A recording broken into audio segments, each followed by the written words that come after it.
सफल कवि सम्मेलन और मुशायरा अपने चरम पर पहुंच चुका है और इसमें आज के कार्यक्रम के हमारे संयोजक जिनकी शख्सियत के शायद ऐसा प्रोग्राम हुआ श्री मुरारी सहाय जी IPS से मैं आग्रह करता हूं कि वे आए और आभार के 2 शब्द कहें। श्री मुरारी सहाय जो कि ADGP हैं जम्मू कश्मीर में और उनके ही शायद तले सारा आज का आपके अल्फाज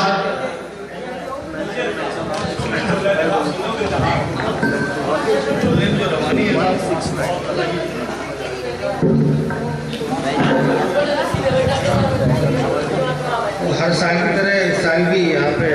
लोग जमा हुए और आदिल साहब ने इस महफिल को एक नई रंगत दी क्योंकि इस मुशायरे से हम लोग शायर और कवि अलग अलग जगहों से बुलाते थे मगर अब हमें उसकी ज़रूरत नहीं पड़ेगी। जिस मेयार के अब शायर हमारे अपनी सरजमीन से पैदा हो रहे हैं हमें लगता है कि आगे आने वाले वक्तों के लिए हमारे लिए मुशायरे ही मुकम्मल हो जाएंगे। वैसे मैं चाहूँगा कि अब अदब जो है वो तिलहर से शुरू हो और तिलहर पे ख़त्म हो।